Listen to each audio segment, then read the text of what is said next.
This isn't your average business podcast, and he's not your average host. This is the James Altucher Show.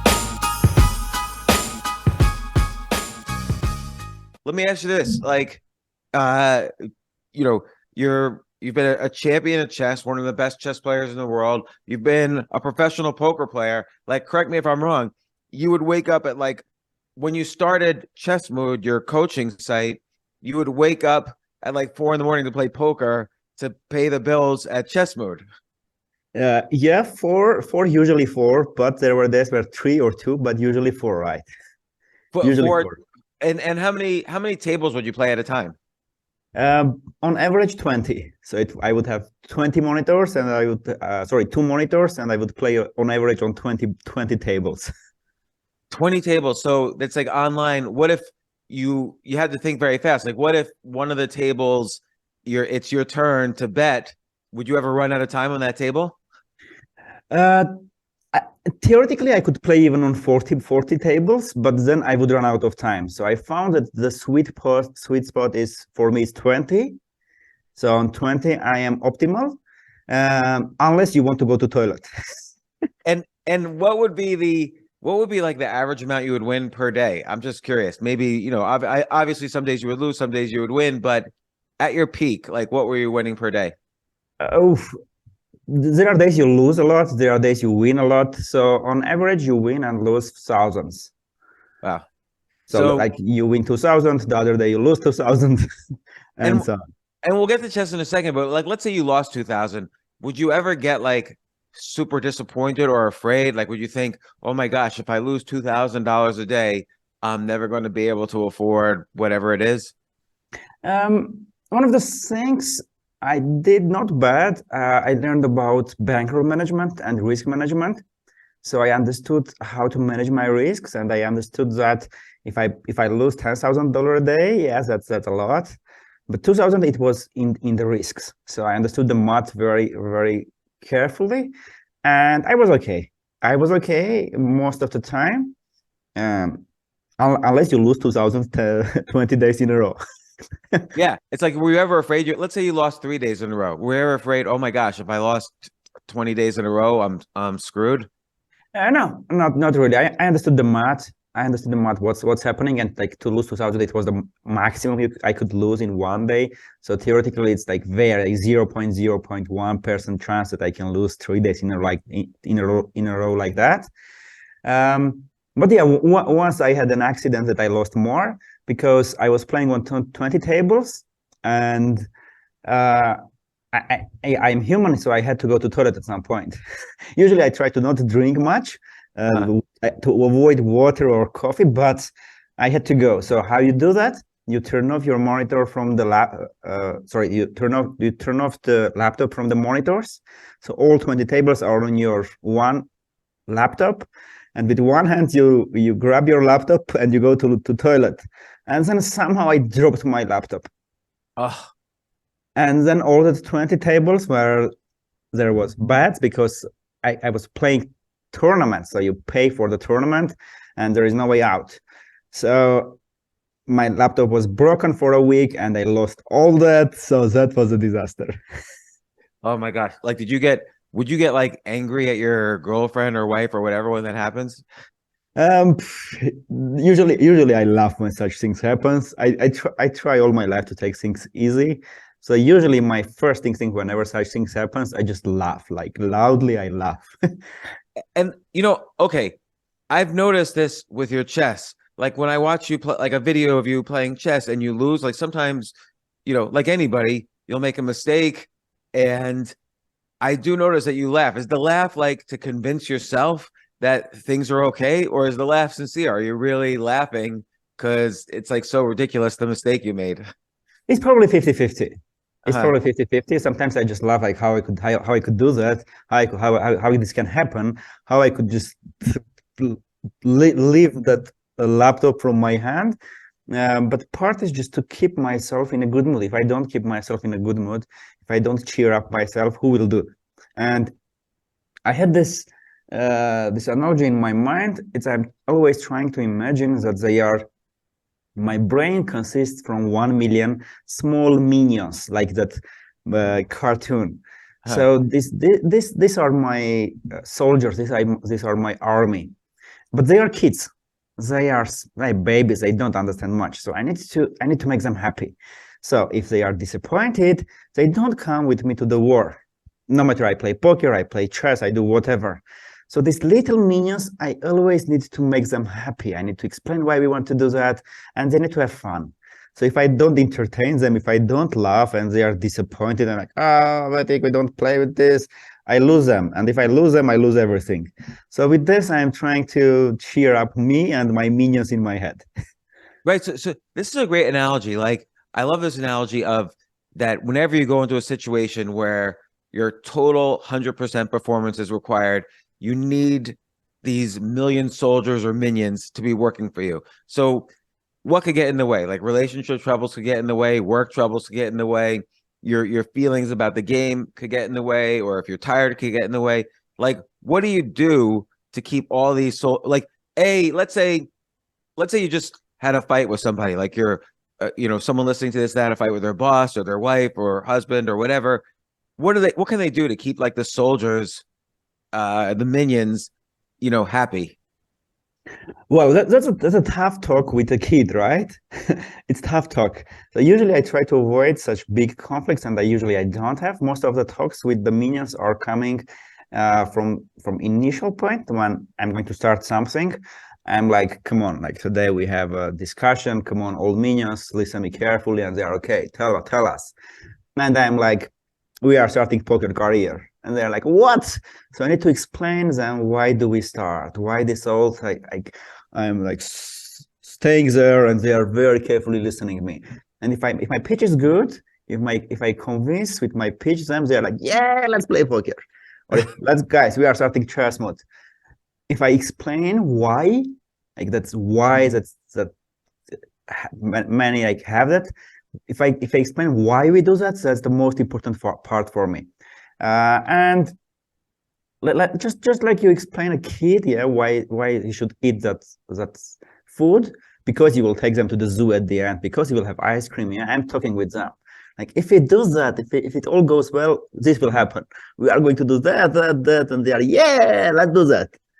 And the same way, if something goes badly and they are disappointed, just like imagine your kid is disappointed, how you talk to them. You explain them like, it's okay, we are going to cover this, later will be good, we'll take lessons. So it's tough talk.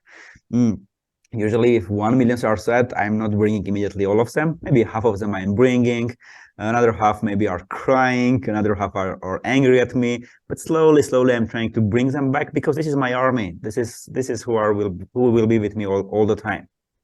And how long have you had this analogy? Like when you first started playing chess, did you have this analogy?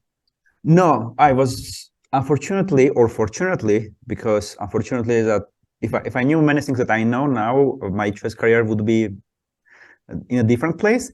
But maybe fortunately, because I left professional chess career and I don't mind at all. I'm happy where I am now. So no, I learned most of the stuff between playing poker and becoming an entrepreneur and starting chess mode. And when you first started playing chess, did people around you tell you were talented? Like, how did you feel that first encouragement to feel like, okay, I'm really gonna go for this? And your dad played chess, right? Yeah. So how this all started? It because in 19s we had a war with our neighbor country, and my father is a doctor and he's a patriot, and he said, I'm going to war, and he left. He went to the war for a few years, and that time our country was in economical crisis. Imagine we had water and electricity for just 2 hours a day. And my mother in the 2 hours should cook, clean, wash, all the things. And so we were living with my mother, my grandmother, and my little sister. So I was 4, my sister was 2. And in order to somehow entertain me, my grandmother taught me to play chess. I don't know how did that happen. My grandmother was not good. She just knew the rules. But I won her the first game. And then I won her again, to the point when it became not interesting to me. And then my grandmother taught me to play backgammon. So in backgammon, there are also luck and so on. So with backgammon, we played for years until my father came back from the war. And he saw that, oh, I play chess, I know the rules. And my father was a big fan of chess. He had lots of collections of the book. He is good. He's around master level.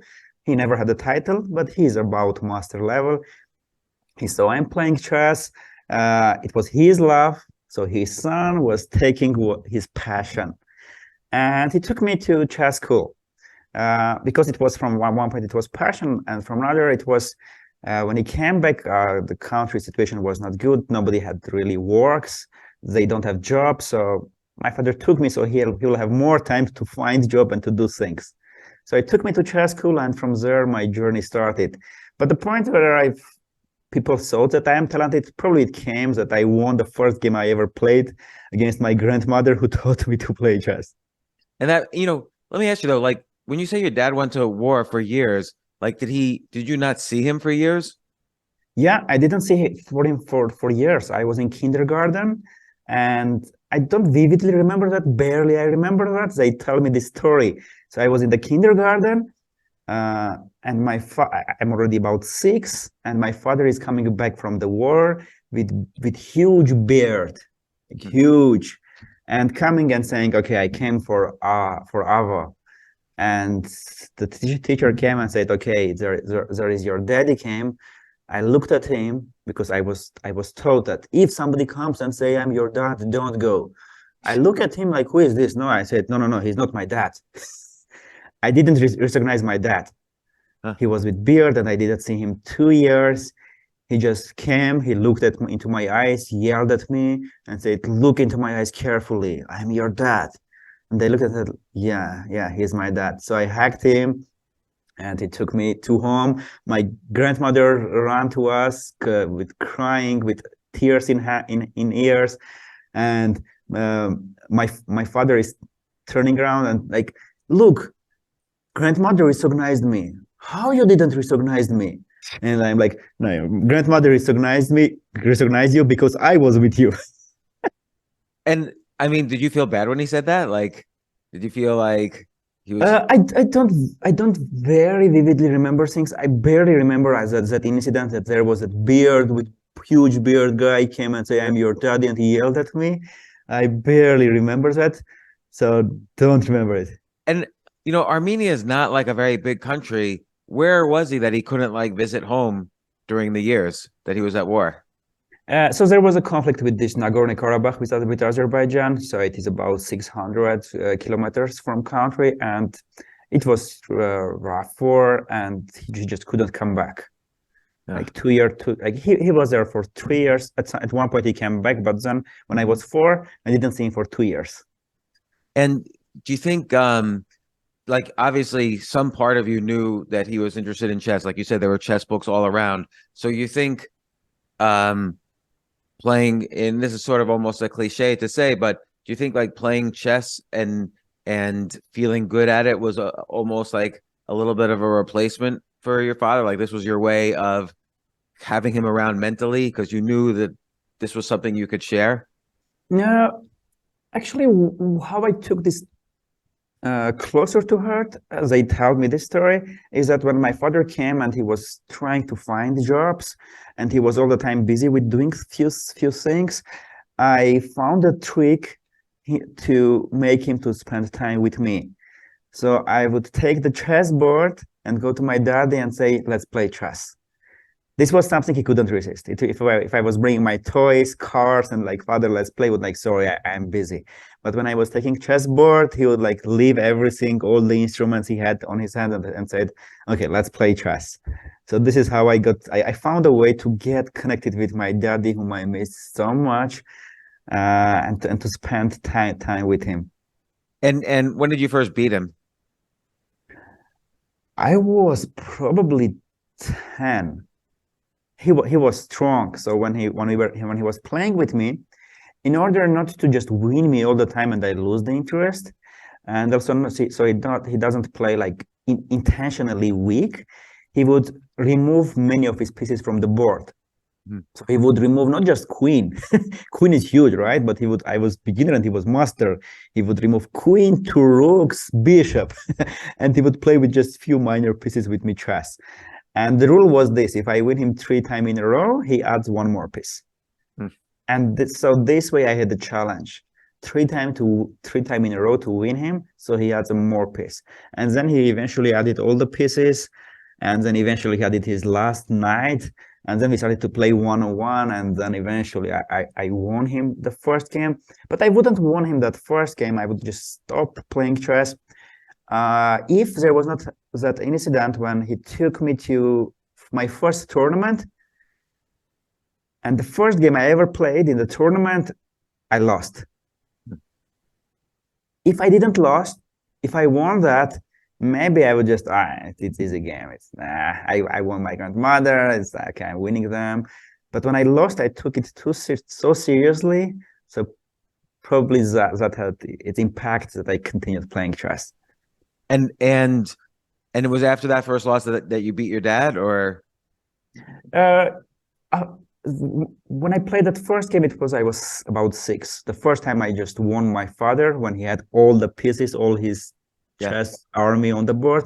I was about 10, so about many years. And did he feel bad? Was he happy? Were you happy? Like, what happened like after you first beat him? Of course he was happy. Like, yeah, his son finally beats him.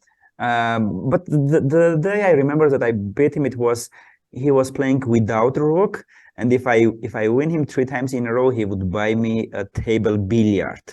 You know, when I was a childhood, like you can imagine the situation in not good economical country, father is not at home, we barely were surviving. So naturally, I didn't have many toys. And even now, the people who are very close to me, on my birthdays, they give me toys because I still have that. I miss that. So on Chessmood's birthday last time, I bought a table hockey, so we play games. So that was still in me. And if I won my father without a rook, he would win me. He would buy me a billiard table, like table billiard. I was so excited about that, and I couldn't win him 3 times in a row. I would win 2 and then lose, 2 and then lose, and then finally I won him the 3rd game in a row. And I was just jumping in my place, running around. Yeah, I will have a table billiard, and then he bought me the table billiard.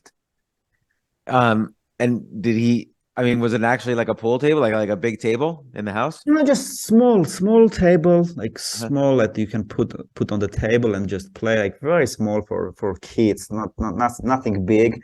Probably the kids they would laugh now at me on what I was happy, but on my childhood I didn't have toys, so that was a huge thing for me. And then in your chess playing in the tournaments, like what kept you? So obviously playing your dad, you're motivated to win. You were getting rewarded with toys.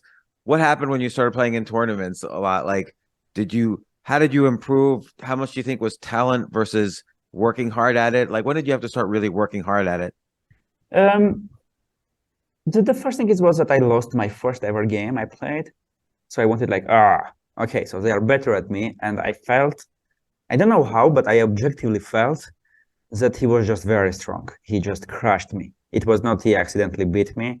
He would beat me 10-0 if he played more. So I felt, okay, there was a kid who was my age and he beat me. They are so strong. Okay, I'm going to beat them. And I started to train. And then how it happened, I played Armenian Championship until 10, my first ever tournament in Armenian Championship, and I got the 3rd place. And I was like, okay, I was so close. This is for under 10 years old. Under 10 years old, yes. Yeah. Under 10 years old. I was like, okay, I was so close. Let's prepare, let's train, and next year I win this tournament. So the next year I would be like 2nd. And then, okay, next year I'm going to win this. And just like that, like next year I will do that. Next year I will do better. It took me to this journey in the chess world, just wanting more, just wanting to beat them. That took me until international master level.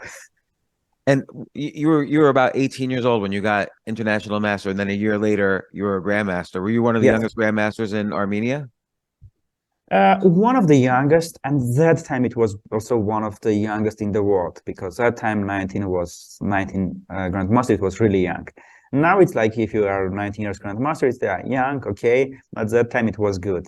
So I made master at 18. At 19, I became a grandmaster. I had a strong why at the time. My sister wanted to continue my father's path and become a doctor too. But to become a doctor in Armenia is quite expensive. And I realized that I can support my family if I become a grandmaster. So I had just 1 year to make that. And all my minions in my head was with me. Like you once told me, I mean, to get a grandmaster, you have to go out and beat other grandmasters, and you have to travel in to international tournaments. And you once told me you basically forced your mind like to have fighting spirit, so that the 3 times you left the country, you were able to get what's called grandmaster norms, which you made, that's how you become a grandmaster. And this is what I don't understand. How do you tell yourself to have fighting spirit? And again, this applies to chess, poker, maybe business, investing, whatever. I can't seem to tell myself, okay, James, now's the time where you need fighting spirit. Yeah. So how it happens that I made gem in that three times in a row, beating grandmasters, kind of, yeah. Usually how people do, they play about 12 tournaments when they are master level, and in 3 they perform very well and they make 3 GM norms. But I couldn't play 12 tournaments. I still couldn't afford that. I couldn't afford to travel all the time. So I had that if I play a tournament, I have to win. That's my chance. I will not have the second chance. And when you tell the minions in your mind, there is no second chance. It's now. All the minions come with you. There are no minion who doesn't come with you. If they know that there is a second chance, somebody will say, "Oh, let me lie there under this coconut tree next time." But when you say like, "Minions, look carefully. Our sister is going to be a doctor, and we need to become a grandmaster. We are going to train every morning, every evening. We wake up early." They are like, "Yeah, no problem, boss." And then when you go to the tournament, guys, listen me carefully. We need to do our best here. All the minions are with you. So just that way I made the 3 norms. One I was lucky because one was in Armenia. It was a junior world championship. So that one I didn't pay for travels. I just played in my country, and I made my first grandmaster norm. For 2 other tournaments, I traveled. To the second tournament, I was lucky because I not only made the grandmaster norm, but I won a prize. So with that prize, I could afford the 3rd tournament. And in the 3rd tournament, again, I didn't have second chance. If I didn't make, I would need to wait another 1 year to save money to go for a tournament. And then on the 3rd tournament, again, minions, this is our chance. We make this. We win this. We make a grandmaster norm. Okay, 1 week you take a rest. You drink all you want. You have fun all you want. But just this tournament, just 10 days, no other thoughts, nothing. Just we focus on winning this. After that, you do whatever you want. Every minion says, "Yes, let's do that." And they are with me and doing that. And do you think that, like, I'm just trying to think, like, how would, let's say you start the tournament and you lose the first game. How would the fighting spirit like kick in? Like, how would you start to play better, with the fear that, oh, maybe this tournament's not going to work out? Because now you have this fear that this might not work out. So fighting spirit, maybe we can refer to how many minions are there with you. Mm-hmm. Because if you are doing anything and not all the minions are with you, probably we can say it like fighting spirit, but actually it's like part of your minions, part of your army are not with you. They didn't understand why they should fight. They didn't understand why, like they need to put all their efforts instead of just chilling there.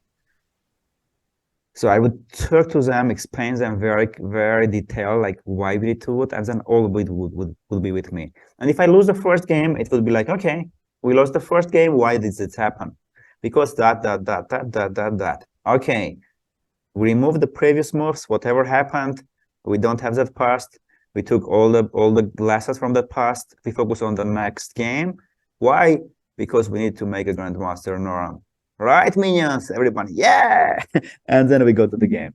Let's say you're playing someone who is like definitely better than you. Like, let's say they were much higher rated and they were already like, super Grandmaster. Would you be able to convince yourself like, hey, I have just as much possibility to beat this person as anybody? Like, would you be able to do, upset the better players? I always had in my mind that everyone are humans, everyone are mistakable. Myself, I did ridiculous mistakes that when all the minions were like, some were not with me, I would do ridiculous mistakes.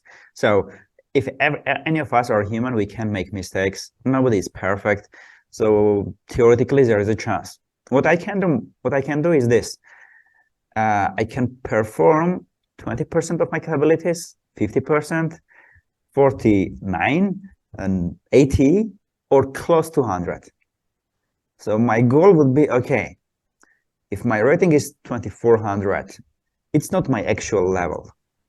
It's the average of my best and when I am low. So what if I hack this code? What if I hack and I always perform best? And this is how I would convince my minions, like, guys, he's good, okay, but what if we perform our best? If we win, we will celebrate it. They were like, wow, we beat that strong guy. If we lose, we will be okay if we perform our best.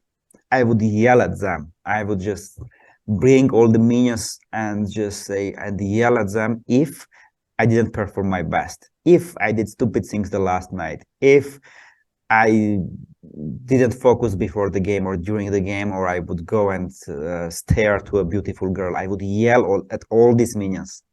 But if we did, or we all together, we did our best, okay, somebody was better than us, good, we took a lesson, but there is a place where we can become better. That's funny about this staring at a beautiful woman. Like, I was reading this one Grandmaster, Alexander Shabalov in the US, formerly from Latvia. He was saying in an interview that maybe up to 50% of his thoughts during a game are about women. Yeah, it's tough, especially if there is an attractive woman playing in the tournament. It's tough. But yeah, you can have this self-talk with your minions, and if you have strong why, you convince them that, okay, let's win this tournament, then we go back to our country. We will have a bunch of opportunities to stare at attractive girls. And so okay, so you got international master at 19. Did you think, oh my gosh, I'm gonna be world champion? Like, this is gonna be great. Like, what were your thoughts then professionally? Because like for many, when they achieve their goal, it's hard to sometimes find more motivation. Right. So most of the kids, if you talk to them who train chess, if you ask what's your goal, there will be one answer: become a world champion. And then often they get disappointed when the competition becomes tough. With my father, he was smart, and from my childhood, together with my father, we had another goal. It was to represent our country in Olympics, so to play in the national team. That was the goal. So to be in the top 5 in the country, that was my goal. And eventually I made it at 2010 when I became the champion of my country. I don't know what happened then, but after the second round, I felt I'm going to win this. And despite I was not top seed at all. There was 10 players and I was number 8 in the initial rankings. But somehow I knew I'm going to win this. Somehow my inner, everything was telling I'm going to win this. And I told my father, if I win this, it's his dream, right? If I win this, what you will do? He said, anything you want. And I was like, will you stop smoking? He said, yes. Okay, okay, good. We shake each other's hand. And then I called to my friend who was not living in Armenia. Like, if I win this, what you will do? He said, whatever you want. Will you come to Armenia? I said, yes. And then, okay, guys, you didn't understand what you just say, yes. And then eventually I really very badly won the tournament. I made my father's dream. I became my country's champion. I played in Olympics, but lucky me, I never had that ambition to become a world champion. I understood what are the sacrifices I'm going to make, and I was not ready for that. Wait, so I was loving my life so much. I was so excited about different things in the life. I was never going to sacrifice everything for trying to become a world champion. And I was like, okay, if I become a champion, what? And what? Like, what? How I'm going to be happier? I never found answer. So why the heck I should sacrifice everything to try to become a world champion, where you go against all the odds, because there are lots of talented people are fighting for that, and to just put in risk all my happiness for trying to become a world champion, and that everyone will just applaud me and like, oh, he's a world champion. Okay, nobody applauds me, and I don't care. I'm so happy. But that's really interesting. An interesting technique, though, of calling a variety of people and saying, if I achieve this difficult goal, what would you do? And so your dad gave up smoking, your friend visited Armenia. Like, this seems like a useful technique, plus the minions technique. But a lot of this is about mindset. Like, obviously you were training in chess and studying chess and memorizing, working with a trainer. What percentage of performance in an event, and again, we could be talking about chess, but it could be anything. What percentage of performance do you think is skill versus mindset? When I was playing, I realized the power of mindset, despite I was using few tricks without understanding. When I was playing chess and I got to my peak, becoming close to top 100 in the world, I never realized what is the power of mindset. I never ever realized that. The day I realized that the power of mindset, it was way after retiring from chess. I was living in Thailand, and during one event, I met very successful entrepreneurs. I was just blown away how young were they, how smart they were, and what they are doing. And they were blown away that I am chess grandmaster. Mm-hmm. So they were chess lovers. And they eventually offered me this deal, like, you teach me chess, we teach you business. And I like, yes, of course, let's go. And the first book they gave me, it was nothing about business. And I was like, okay, the first section, the first chapter, second chapter, where is that business part, how to do business?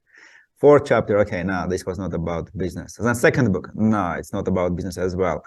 I just got so angry, and I went to them and like, where is my business book? Just tell me how to do those things. What are you giving me to read? They're just like, okay, read this third one. And eventually I understood what they tried to do with me. There was lots of wrong beliefs in me. There was lots of things that would stop on my way, and they were just super smart to advise me at first to start with mindset. They just crushed many bad beliefs in me, because one of the beliefs I had, it was like rich is bad. Unconsciously, I had that thing because I was raised that way. Okay, rich people, just a Robin Hood style, yeah? Rich people are stole something from the people, they did something not honest, and so on. So in my mind, there was this picture that rich people is not good. And it was in unconscious. I didn't understood this, because myself, I wanted to become an entrepreneur, right? But they saw it. They were smart, they saw it. So they tried to broke everything. I was lucky that I understood and continued the journey of investing in learning about mindset. And after years, when I understood, I look back to my career, chess career, and I look to my tournaments, I'm like, wow, here I played this, so good, because I was in that mood. This was happening in my life, this was happening. I was so much determined to do that, and I performed well. And then I would look to my worst tournament and like, yeah, I was going through a tough period of my life. There was a year where I was performing as badly as possible. None of minions was with me because at that time my parents was going through divorce, And that is big thing in our culture. It was very hurting me because family was for me one of the top values. So I looked at it like, yeah, so this mood is so important. Mindset is so important. And then I started to invest in more about learning and mindset. And coming back to the question, mindset versus skills, I think mindset is almost everything, because with wrong mindset, you even don't study right. You don't understand your goals right.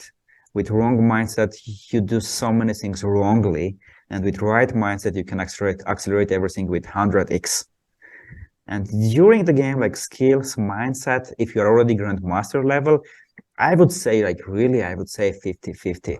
Because with very cool mindset, with 100% focus, when you bring all 100% of your army minions to the game, that's huge thing.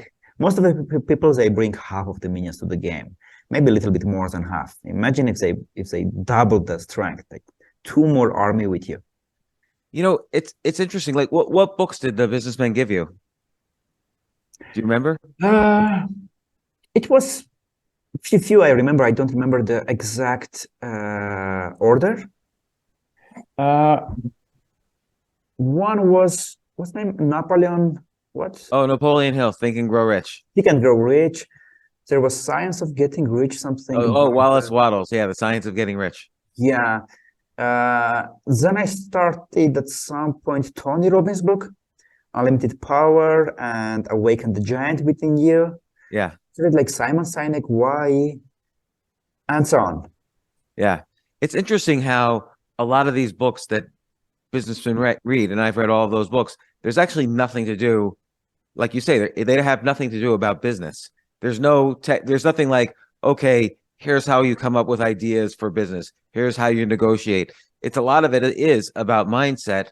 And why do you think, like when you were training for chess, you probably had a trainer or a coach. What did they ever teach you about mindset, or is it just No, nothing. Unfortunately, nothing I have learned about mindset. Only I learned after retiring and trying to switch to business. This is when I learned about mindset. Unfortunately, I didn't learn. Do you think if you never, like, you kind of naturally and instinctively knew, okay, I'm only going outside the country 3 times or 2 times, I need to have fighting spirit. So you worked on your mindset just sort of instinctively. Do you think if you didn't have that, do you think you would ever become a grandmaster or an Armenian champion? I think it's hard to know, I guess. Yeah, but anyone who is getting somewhere close to the top, I think even if they don't know some of the tricks, they understand themselves. Like I would understand even if I didn't know these mindset things, I would understand what is persistence. I would understand that I just need to go and go and go. Such things I understood. Because sometimes I find, like, if I'm in the middle of a game and I make a mistake, this is the conversation that happens in my head. There I go again, goddamn loser. Like, I'm just such a loser. Just made another. Of course, I made a losing move here, and then now this game's a waste. Anytime you have a bad discussion with yourself, you're actually talking badly with your minions, who are kids, and they are offended very easily, and they are just leaving you and going to play ping pong with together. So yeah. It never was instructive to me. And each time I would do some stupid thing in chess, poker, or business, the first thing is like always to talk with minions, and it's been like, okay, kids, come on. It's interesting because, like, when I've had problems, like, let's say one time early on in my kids' lives, I went broke. I would never let them know that anything was wrong. So I had a good mindset, or I learned to have a good mindset. Like, the only way I'm going to make money back is if I have optimism, if I have creativity, if I'm coming up with ideas, if I have focus. And I remember I did this because when I was a kid, my father went broke, and I remember being so scared that he went broke that I just swore to myself I would never let my kids feel that kind of fear. Now, they're going to have their own problems in life, and I wasn't trying to shield them from problems, but I remember thinking that fear was so real to me that, like, my parents were crying all the time. My dad had gone broke, they were losing their home. And I just remember thinking, and it scared me because I was a kid. I didn't know what was going on. Were we dying? Were they going to die? Like, I didn't know what was happening. And I always swore I never was going to let my kids feel that. And it's a good analogy to think of these minions in your head as like kids that Yeah. not that you're going to lie to them, but you kind of train yourself to find opportunities so that it's sincere when you're talking to them. They don't say, because kids could see through all the BS too. You don't want them to see that you're afraid. Absolutely. Another way to put maybe is to somehow manipulate these minions, because they are kids. They don't understand many things. And if I let my minions, I would eat lots of cakes every day. I love cakes. Maybe I don't love, but these minions love, and I think that I love. But these minions, they love cakes. I love sweet. I would just eat lots of cakes. I would not train why to go to the gym. Like minions would tell me, let's go to watch that movie. Let's go to ski. Come on, Avetik, it's snowing. You bought a ski finally. It's snowing. Let's go to ski. Yeah. So it's my job to say, like, kids, wait. Now we have something important. Let's do this. Let's finish this. After 10 days, we do this perfectly. After 10 days, we go to ski. Okay. So I need to talk to them. I need to manipulate them. Otherwise, they would let me to do every stupid thing in the world. And it's not just the rewards for the minions, but also then there's these external people, like your father stopping smoking, your friend visiting Armenia. You kind of, that's another way to motivate, I guess, the minions is say, look, I want my father to stop smoking. We all want my father to stop smoking. Absolutely. Like minions, this is your grandfather. It's my father, it's your grandfather. Do you want him to smoke? They're like, no, he smokes, it's bad. So do you want him to smoke? Yeah. So let's win the tournament. Yeah, so it's interesting because whenever I've had a lot of chess coaches and so on, and it is all about chess. But I've had a lot of business mentors, and it's very rarely been about business. Like when I have a business partner right now, has been my business partner since 1999, so 24 years, and 95% of our conversations are about psychology. They're not about numbers. They're not about, oh, if we invest in this, should we invest in this? Should we invest in that? It's all about like, okay, we have to have this conversation. This is what this person's like. We think about psychology. We pick each other up when things are down. Like, it's funny how in some areas you instinctively know, okay, I love this enough and I'm passionate about this. So I'm going to I realize there's consequences. So I'm going to have the right mindset. But somehow I have to learn it in other fields like chess, for instance, or poker. So it's I'm just beginner in business, so I'm very careful for advising things. But if somebody ever asks me, give me the first book to read about business, I want to start some startup, start something. My first book I give them is Ryan Holiday's Ego is the Enemy. Yeah, it's interesting. I think it's the first book anyone who wants to start business they should read, because many things we want to do, maybe it's not us, but our ego. Maybe it's traumas we had in childhood. Our ego is so hurted. We want to do things, but we don't understand why. So until we don't figure it out, that thing, and if we don't figure it out, we can do so many stupid mistakes in our lives because of this ego thing, that no matter what kind of books we read about marketing, sales, that, at some point we can just ruin all our career, all our business, because our ego wanted stupid thing. Yeah, or like shame, for instance. Like if you lose a game and everyone thought you were, oh, this is Avetik, he's the smartest person, whatever. But then you lose a game, you might feel shame. Did you go through a period like that when you were younger? Like let's say when you're in your teens and moving up? Unfortunately, yes. Particularly with your father looking over your shoulder. No, unfortunately, yes. And I didn't realize that it was not me who was shame. It was my ego shame. So people are often afraid to play against lower rated players Because if you win, nobody says bravo, oh wow, you win this. That's lower, like weak player. Everyone like, of course you should win. But if you lose, they're like, oh, shame on you. So whenever there is like some bad thing to you, I found that it's not really you. It's just your ego who feels bad. It's this ego who always messes up with us. And just as Kobe Bryant said brilliantly, I was watching his podcast in the car, and he was asked how he deal with pressure, and he said, "There is no such thing as pressure. There is only ego."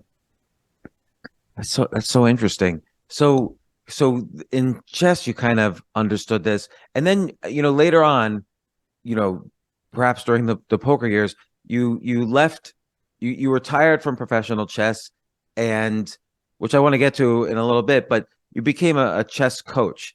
And I've seen many chess coaches at work, and they've all been good. I've learned from every chess coach that I've had. I've probably had too many chess coaches, ever since I was 18. The second I started playing, I got a coach, because I kind of knew to get good at something, you need a teacher and a coach. But you are by far the best chess coach I've seen, not just for me, but for so many people. Like you've created so many Grand Masters, and you've taken people from. I've introduced people to your website. I had an experience yesterday. So I have this, as you know, I have this plus minus equals theory where you get a coach. You also exchange notes with your equals, and you also find people to teach, because that helps you understand something. Well, about a month ago, I gifted a membership of chessmood.com to one of my students. I have very few students, but one of my students, and he's literally, his rating has gone from 550, which is absolute beginner, to over 1,000. So it's incredible. What is his written success story? I know. I'll get a testimonial for you, because I just learned yesterday that because the last time I saw him, which was 2 weeks earlier, he was around 750. So he was moving up. And then yesterday I meet him, and he's like, guess what? I'm over 1,000. And so, and he was stuck at 550. And he's showing me the Dutch attack and the French attack he's showing lines for me. Like, is that the Scotch? I don't know. And he's like, yeah, this is the move here. He's like 10 moves in. He's like, knows all the moves. And he's asking me the mindset questions, like, how do you avoid anxiety? Like, these were questions I never asked my coaches until, I met you. And because everyone just focused on chess, which is fine. But you do focus, like if people read your blog, you focus so much on like mindset and self-help. And you've read, Ryan Holiday, Derek Sivers, like all these people.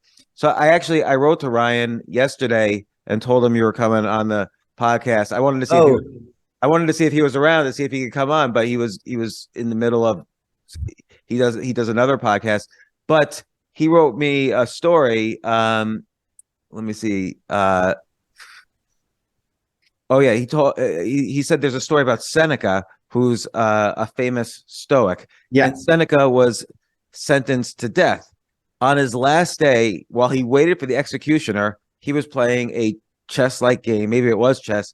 In his prison cell, he was playing with a friend. And when the executioner came, Seneca got up and he said to his friend, let it show that I was a piece ahead, that the last thing in my life is I was a piece ahead on you. And then he marched off to be killed. So he had no complaints, no tears. The last thing he said was about chess and that he was a piece ahead. Wow, that's such a strong story, and I never found it in his books. Yeah, new story from him. And wow. So it's interesting, like the relationship between playing these super competitive games and stoicism and mindset, because I don't know why it is a game like chess as opposed to, I don't know, some other random game. I mean, poker's at this level too, but poker is more about money. Chess is somehow so competitive and so in the brain that you really feel it very deeply when you win or you lose, and it's very painful when you lose, and it's hopefully very happy when you win. And so it was interesting when I started reading your blog. So much of it is about mindset. Like you have the story of the guy in Armenia who was seated last place, but he was confident he was going to win. Like what was that story? Yeah, so that was a big lesson for me. Um, the the the year I won our Armenian Championship, the next year, so I need to keep my title. We're sitting in the room, all players, and there were like journalists, and they would ask us questions: who would win this year? Like, this is not a good question. Who would win this year? You're 10 or around about same level. Few are stronger, few are a little bit weaker, but about same level. So we would give vague answers. Like, anyone who plays good, he will win. Anyone who is lucky, probably he will win. Depends. We will see. And then they asked this guy who was the last seed. So he was objectively at that time weakest in the tournament, and also with his ranking, with his rating system, he was the weakest. He was last seed. And when they asked him who will win, he was like, I will win. We all laughed, like, we just laughed. And he came and won the tournament. He did. He came and won. And with this guy, actually, I trained for a year. When I was a kid, I don't know what he saw in me. I was much weaker than him. He asked me if I'm interested to train with him. He was a Grand Master at that time. I was not even an international master. And the Grand Master asks you to train with him. You are like, yeah, tomorrow, 3 a.m., what time I come? So I trained with him, and I saw this character all the time. He was not so strong. But his belief, somehow he was all the time believing that he will win. It always leading him to success. He would play it. There is a funny story we laugh, and we have this who could believe sentence we all the time refer to each other, but this comes from one place. He plays against super grandmaster. He plays with black pieces. So with black pieces, you have disadvantage. He plays with black pieces against super grandmaster. He loses the game. And he's just walking around and talking to himself and says, who could believe I will lose this game? He had such a strong belief all the time in himself that this was taking him to the peak. He was always peaking his performance. But there's a fine balance because, and I see this in entrepreneurship all the time. People come up with an idea and they think it's the best idea ever. And then I look at their idea and I'm like, that is probably the worst idea I've ever seen. But people have very strong self-belief, but it's objectively not a good idea, and their business absolutely doesn't work out. So there's a fine balance between having belief in yourself, but too much belief. Like if I go in to play Magnus Carlsen, the world champion, and I say, well, I'm confident in myself, I'm going to win. I'm never going to win. Or, I shouldn't say never, but I'm never going to win. And how do you balance that fine line between this is really tough part. I think to stay objective, it's one of the toughest things in our lives we can do. Like it's very tough. Personally, in order not to jump out of my head, I always read Stoicism, mainly with Ryan Holiday's book, to keep with me balanced. And all the time we are hearing all this type, go, you can do that. So where is this balance? Like, right? It's these tough questions. To stay objective, I have just one general good tip for myself. I find people who are smarter than me, who are ahead than me in life, who have done similar things than me, and I ask them. For example, I had the goals of this year, where I will lead chess mode in 1 year. I will do that. So it can be very optimistic and not objective, or I can be pessimistic. I could do much better. So where to find balance? What I do? I ask my investors, hey guys, you have done this for over years and years. This is the plan I have. What do you think? I ask my mentors. I can ask, hey, James, like look at this. I trust you as my mentor. What do you think about these numbers? Are they more or less accurate? And with this, I'm more or less coming close to that sweet spot. And when I said people who are ahead of you, who are there where you would try to get there, because they were always optimistic that they got there. So it will not be like golden like balance. It will be golden balance plus. So I call this in medium plus. Yeah. For example, you can reach new 10,000 students. Okay, that's probably on average. 12,000, that is average plus. So always I put this for my team as well. What are going to do this week? Plus. So it's like you kind of have your team of experts who have seen this over and over again, like let's say business growth, and you say, where do you think if I were to perform at peak, where I would be? They might say, okay, 10,000 subscribers, and then you add a little bit to that. So this way you don't say to yourself 100,000 subscribers, which you might say if you were, had too much confidence or too much optimism. You kind of get the upper range. It's sort of like what you were saying before, is that your ranking in chess or poker or whatever is really just the average of your best performances, your worst performances, your medium performances, and so on. But with the right mindset, you'll perform closer to the peak than the bad. So you find out what that peak is by asking objectively the experts. You add a little bit to it, and then okay, given the knowledge I have, given the work I've already put in, this is what everybody thinks is the peak. So I know with the right mindset, I could come close to the peak, because this is what the objective experts say. And then to kind of inspire a little bit more, you add to that. So this is a good technique. The tricky part is that sometimes you need to have guts, you need to have courage and say, no, I'm going to get higher. Because when I was 18 and I was international master, I just made my international master. And usually it takes 2, 3, sometimes 4 years, like to master for 2 Grand Masters, depends. In my case, when I didn't have super coaches, I didn't have finances, I didn't have to try, I couldn't afford to travel to play strong tournaments, play against strong people and improve. Like 2 years would be even like, wow. But I told like everyone, I want to make this in 1 year.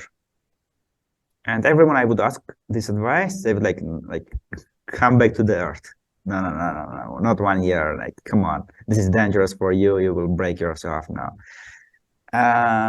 That's the tricky part. That sometimes you need to say like, yeah, with all the respect to you, I think this time I'm right.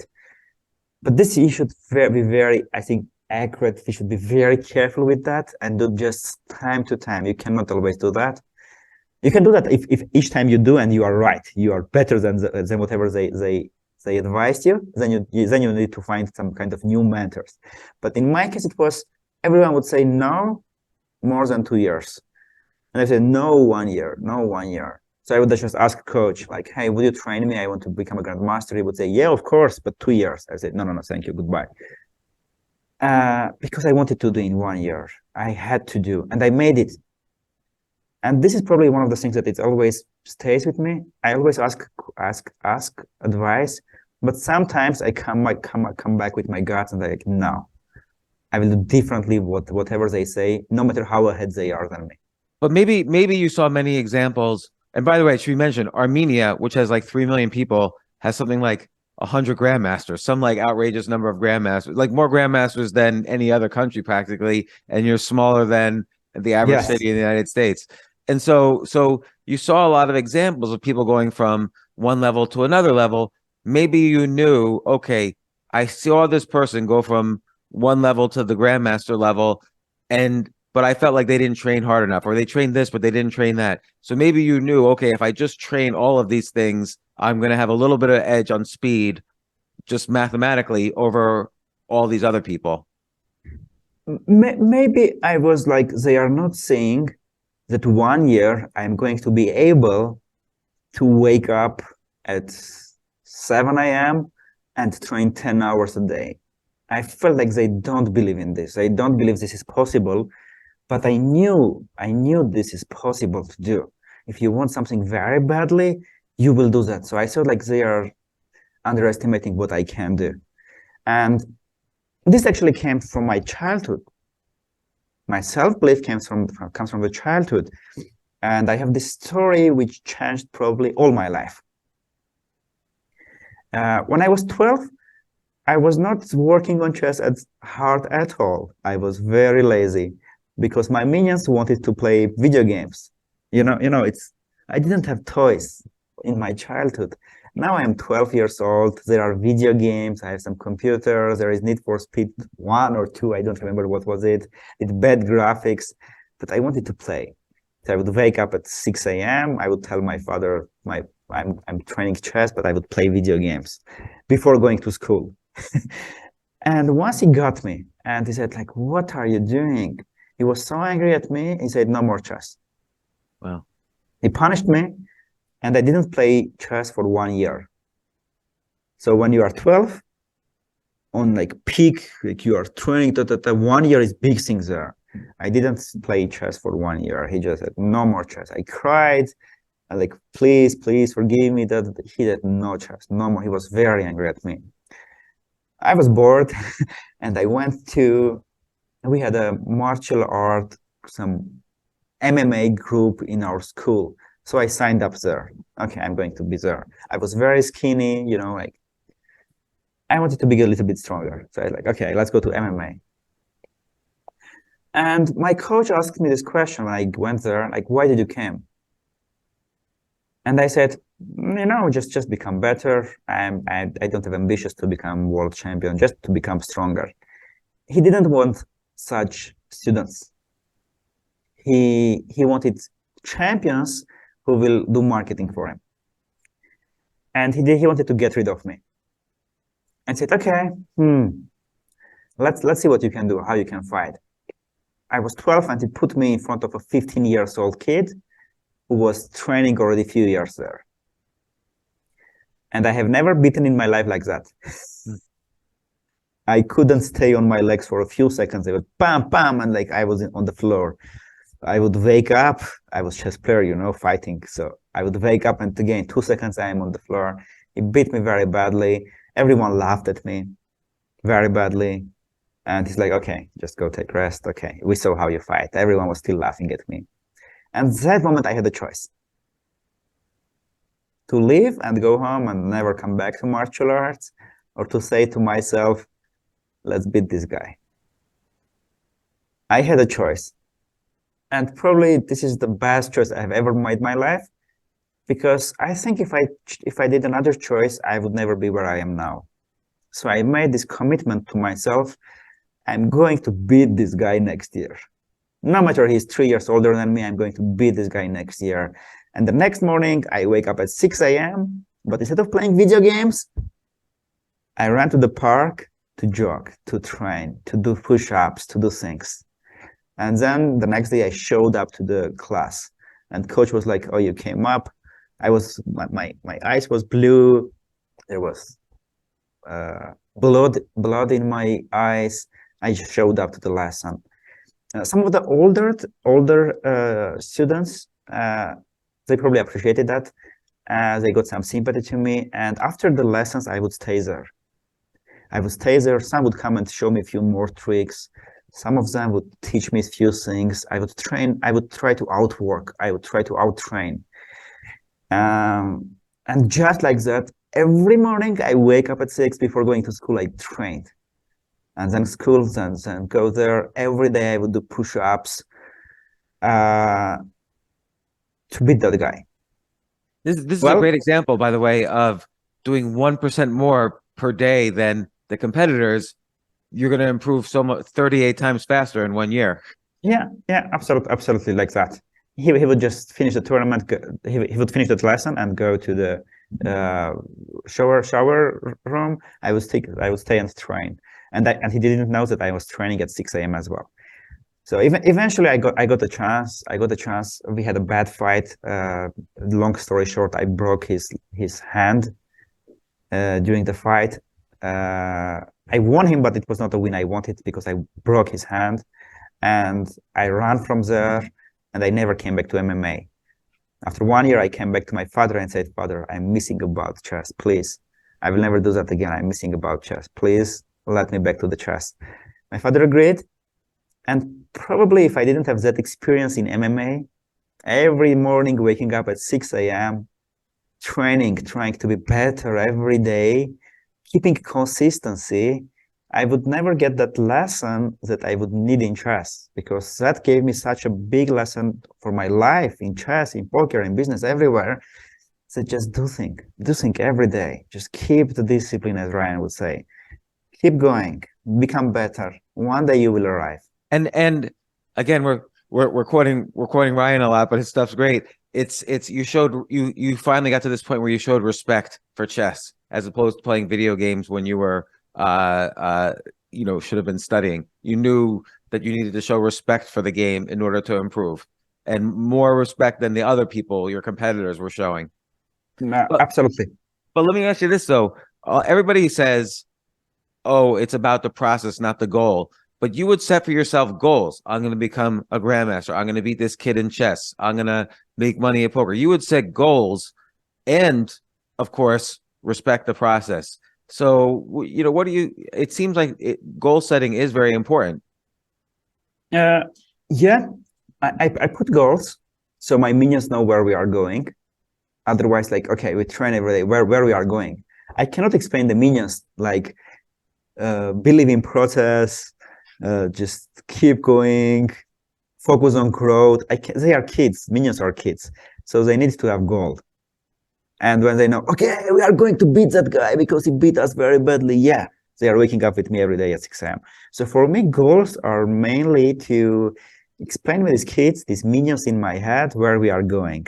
So they are every day show up with me at 6 a.m. Or 5 a.m. whenever I wake up. This is where I need goals. But because I'm a bit smarter than the kids, I'm trying to focus on the growth. And every day, this is one thing I have. Every day to do best I can do. Just the best, absolutely my best. This is where I'm focusing. I'm not focusing on the goals, on numbers or anything, just the best, absolutely every best I can do. And it comes not just like whatever, like business, chess, or what's that, in relationship. I'm going to meet my friend. I'm going to do my best to bring with all my best energy. I'm going to meet my family, to my father, my mother, my sister. I'm taking my love from my heart and I'm going to put it there. I'm going to train. I'm going to go to gym. I'm going to do my best. I'm always like during the gym, I always keep in my brain Kobe Bryant words, whose teacher said that take rest at the end, not in the middle. So during the gym, I like, okay, my best is do this. It's like my minions are like, we are tired. And you're like, no. 50 seconds we took rest. Let's go to the next rap. And we do that. So whatever I do, this is one thing I have. I always do my best. And I satisfy my minions with like, this is the goal we have. This is where we are going. So I keep them excited. And I know that the winning way is to focus on process. And so when you switched from chess to poker, first off, obviously a lot of chess players get attracted to poker because sometimes it's hard to make money at chess, but poker, they see a game and chess players love games. They see a game where you can make a lot of money. And so what did you bring with you from the chess experience into the poker world? Well, probably the work ethic first. I understood that firstly, I wanted to play poker because I love that game. And second, I understood that people are not understanding that it's a very complex game. They think it's luck, but it's not luck. Most of the people don't understand that. So there are lots of opportunities going to be there. And the first thing I brought with me, it was work ethic. So when I retired from chess, I had some savings. And with that savings, I could live 1 year. And in 1 year, I had to beat in poker game. 1 year is not as long as it seems. So I brought that work ethic with me, with every day waking up and training. I brought with me some knowledge with me. Because during chess career, I understood that you need to have good guidance. It can be a coach, it can be a book, whatever there is. There are mass of information. There is chaos of information. First thing you do, don't jump to the first book you see. Don't jump to the first coach you see. Do the research carefully and pick the best you can. This is going to be very important for you, because the direction you will take, it will take with you for a year. So spend at least some time to research and figure out your direction. So I did my research, I found my books, I found some courses, I found some people whom I would follow, and I would keep going. Already at that time I had from chess my improvement method, which I use in everywhere. Study, practice, fix. So you study, you practice, because with practice you really learn what you have studied and you fix the mistakes, otherwise you will repeat it again. And then you do it over and over again. Study, practice, fix, study, practice, fix. So I would do that in poker. Study, practice, fix, study, practice, fix. I had, at one point in my room there was all printed some poker things. I would print and stick to my walls some things to remember, some calculations, some graphs, some charts. All my room was poker. And every day I was in poker, like 1 year. And eventually at one point, my parents were against this poker. And it's very understandable, Their son is Grand Master, their son is Armenian champion. They are so proud of him amongst their friends, among our relatives. Their son is Grand Master, it's proud, yeah? And now he skips chess, he stops playing chess. Oh, what? He Grand Master and he stops chess? What? And what he's going to do?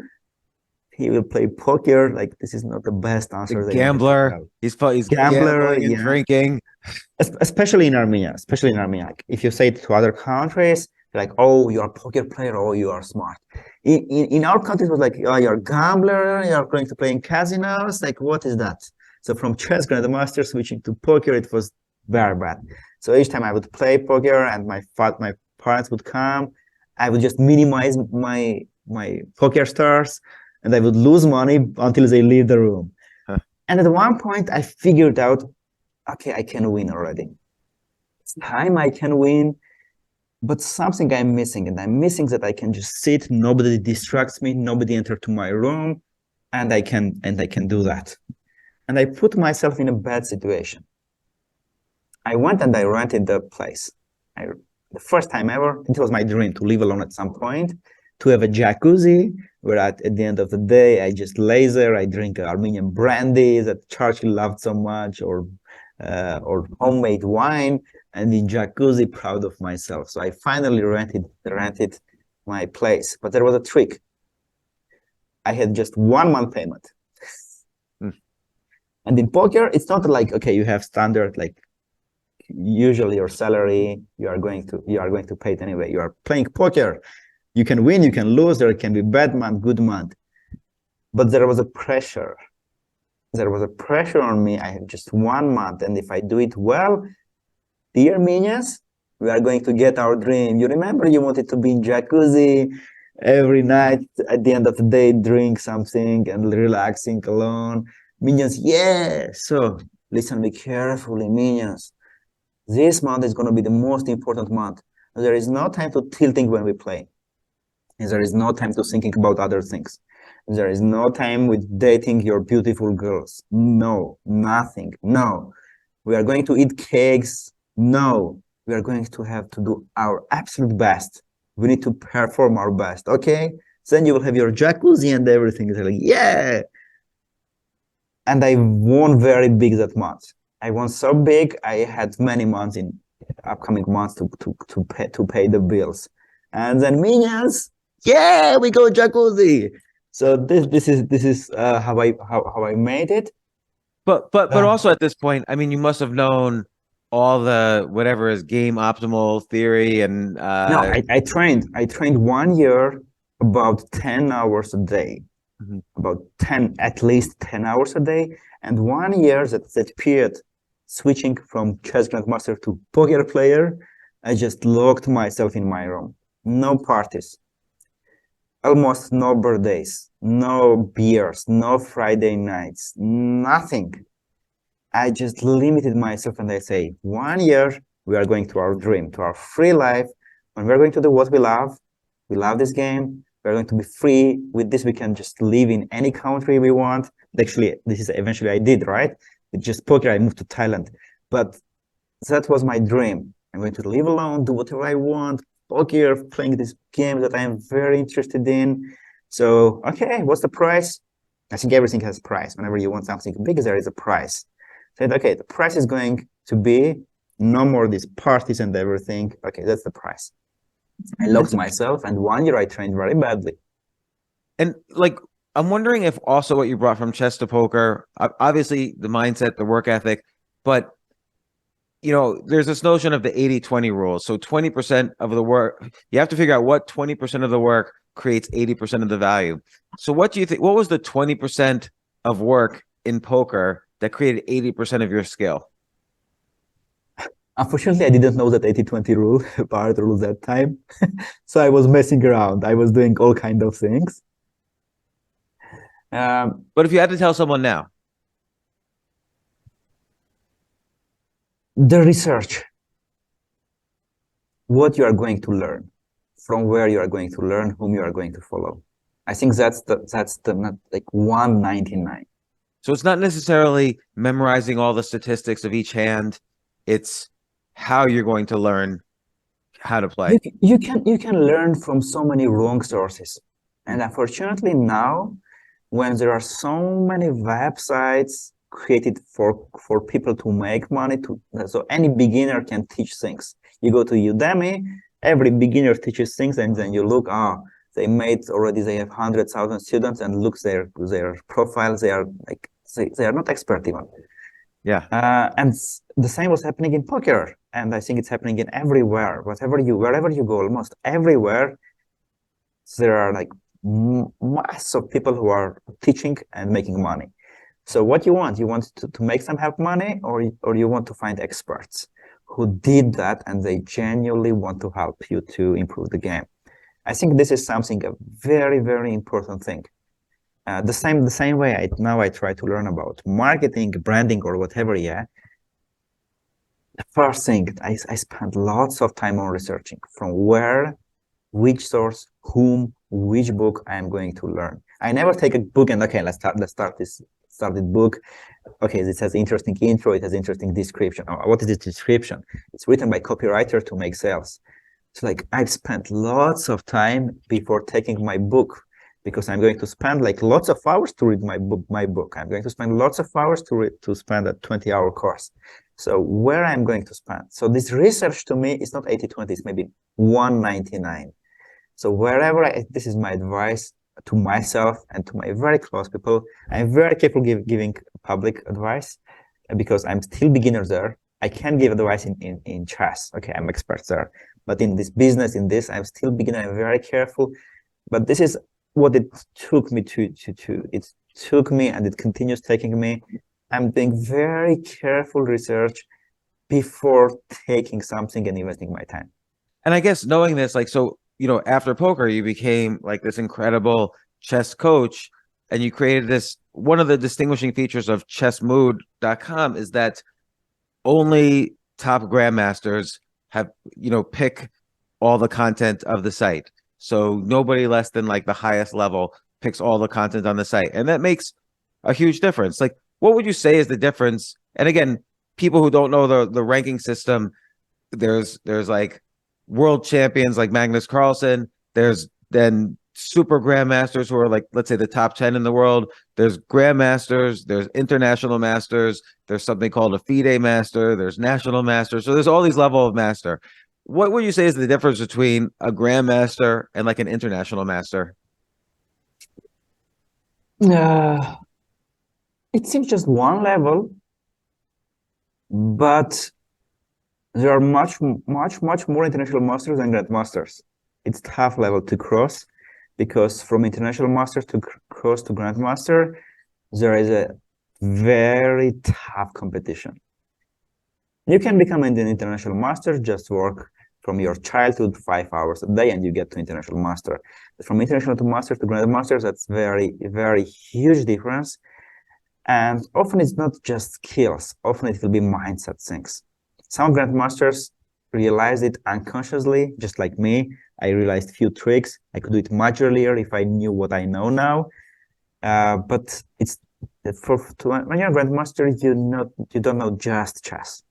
You know lots of more things about mindset, how to focus during the game, how to come back after painful defeats, and other things. It's not just chess. Yeah, like I see, there's a lot of YouTubers, and there's YouTubers who are grandmasters, YouTubers who are international masters. And one thing I see among a lot of the international masters is they play in a tournament, and if they have a bad tournament, they quit chess. And, obviously the grandmaster doesn't quit chess and keeps on going. And so it seems like dealing with disappointment, and by the way, this is true for business too. Like most businesses don't work out. And so you have to have an ability to either pivot or start the next business when one business fails.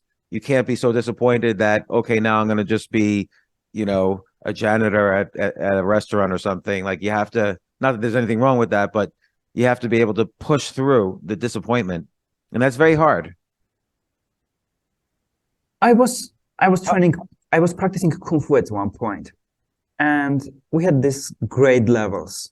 1 level, 2 level, 3 level, and until 6. 6 is like Grand Master, Super Grand Master. And there was something interesting. You get to first level in 2 months.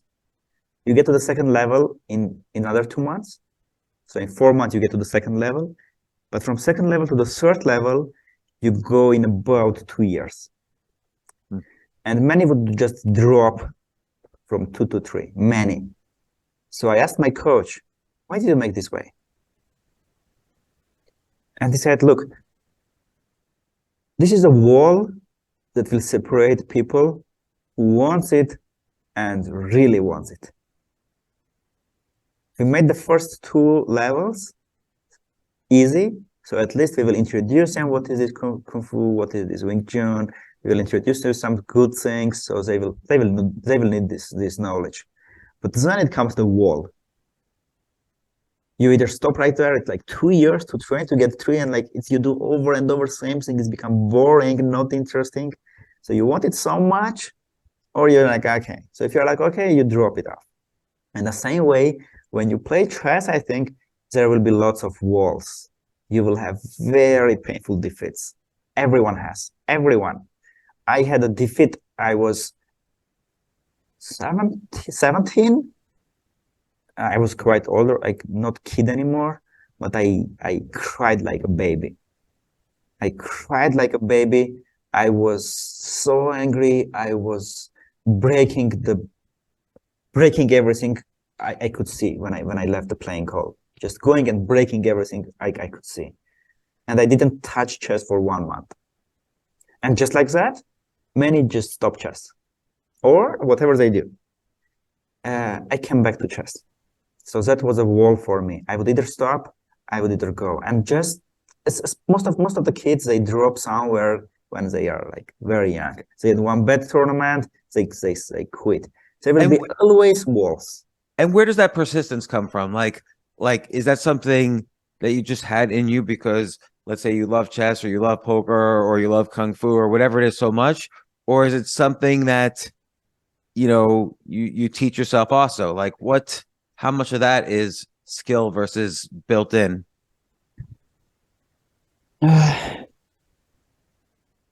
Most of the time, as I said, I think you should manipulate the kids, minions in your brain, but sometimes they can help you. Sometimes you will be down and these kids will come and say, Father, wake up, come on, Father. So in my case, I manipulated that minions so badly. We are going to crush this and we are going to become a grandmaster. That I hit that wall, I break down, I fall down. These old minions were also very sad, but then 10,000 woke up and say, guys, our father is weak. Let's wake him up. Another 20,000, 40,000, 100,000, 1 million, and they're like, hey, Avetik, wake up! Come on, father, we can do that, And now your kids are taking from your shoulder and like, come on, wake up, we can do that. They're like, yes, let's continue our journey. And what do you think is the difference between, let's take Magnus Carlsen and the other top 20 players in the world. So yes, sometimes he loses to them, but he's clearly, I think everyone would agree, and even if you don't know chess, you could relate to this in whatever field. The number one player in the case of chess is Magnus, is head over heels above the next 19 in the top 20. I don't want to say he could crush them every time, but sometimes he goes years without losing a game. Now maybe he's a little older, he loses a little bit more games to the younger people, but he still beats them overall, wins the world championship. He's the world blitz, rapid, and overall champion. So what's the difference between him and number 5, number 10? I don't know the answer. I can only guess. I retired quite early, and I didn't spend enough time with the top players, which I would have chance if I continued my journey. But this is what my guess is. Everyone has different brains. Yeah, you train, but sometimes some people have different brains. Some people are just different IQ. Their brain works differently. Another thing I guess is that it's level of sacrifices. I know Aronian. Aronian is Armenian Grand Master, who was at some point number 2 in the world, and there was just 10-point rating difference between Carlsen and him, and it was not very clear that Carlsen is better than him. I knew Aronian, so this is something I can tell.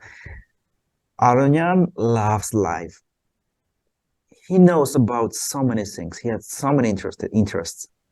He would go to these museums. He would go to these concerts. He would go. He know all the jazz players. He know all the styles. He has so many interests. So one thing I'm guessing is the level of sacrifice. One thing I'm guessing is the brain level, and one thing is just your talk with your minions. How you manipulate them, how you convince them, how you persuade them to be with you all the time.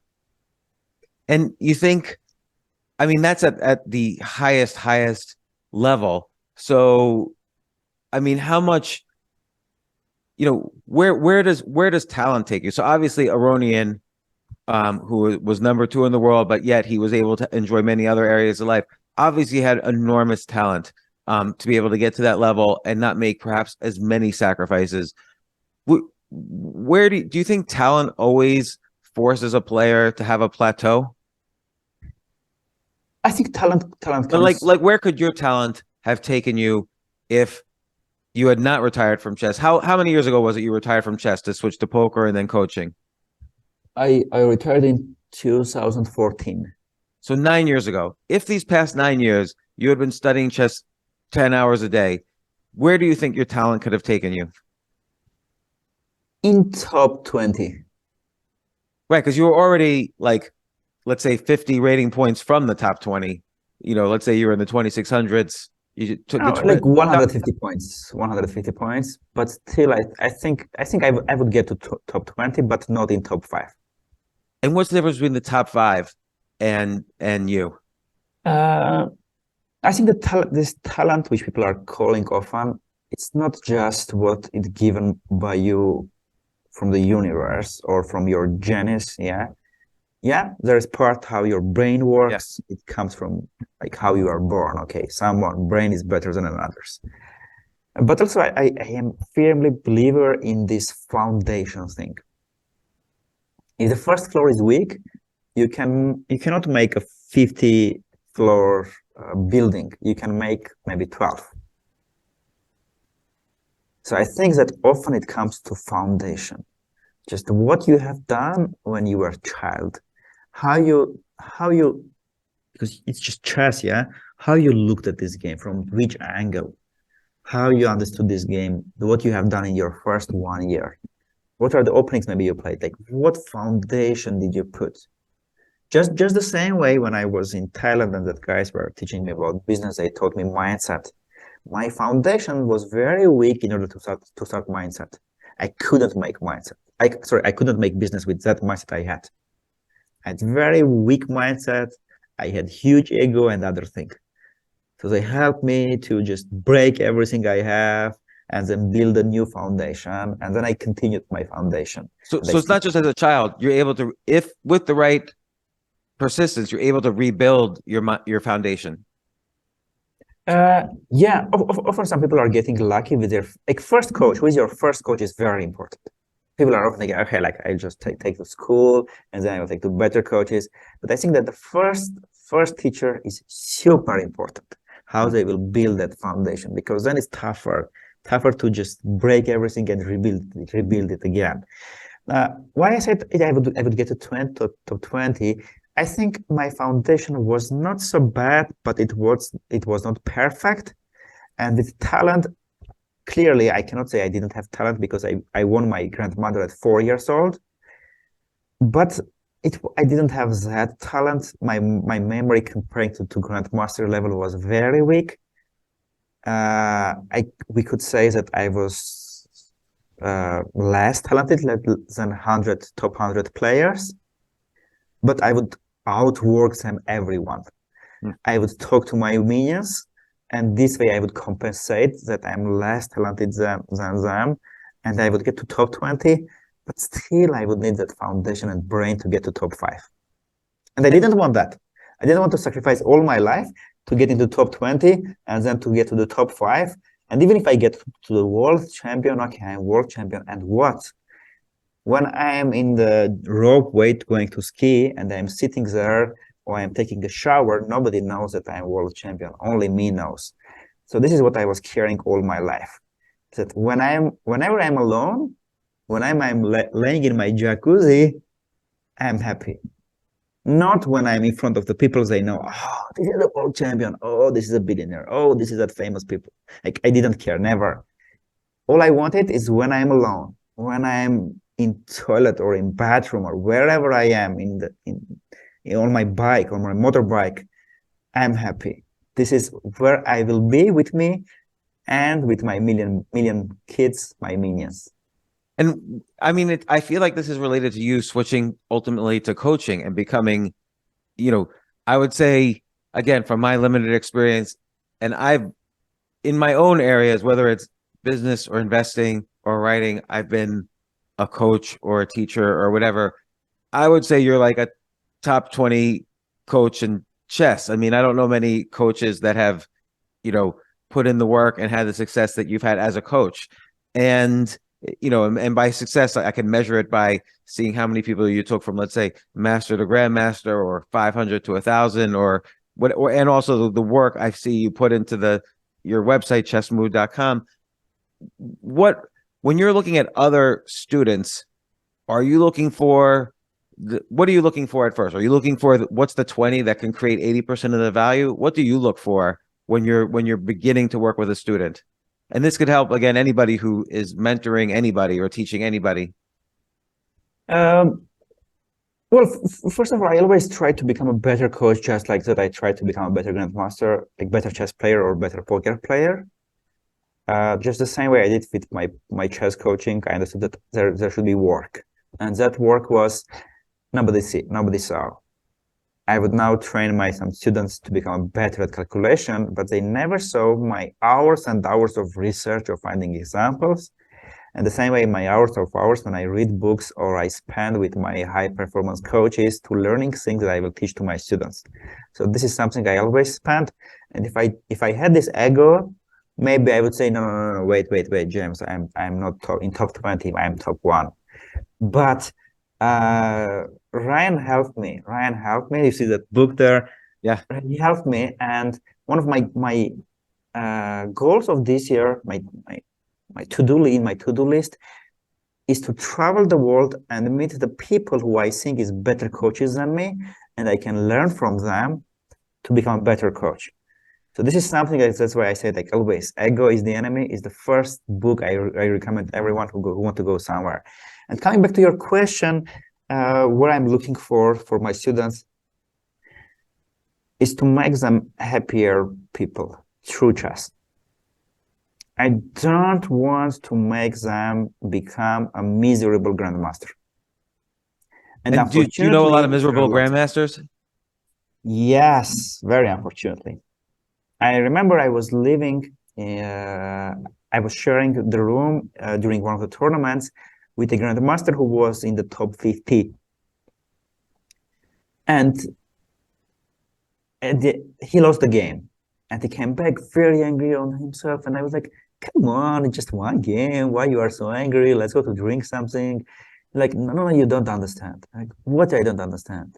Like, look, I live in Paris. I have that apartment. I need to pay that bills. And he showed me that he has prepared 12 tournaments to play that year, and many of them not just to become better, but just to win some money, so to cover the salaries and so on. So it's not my guess.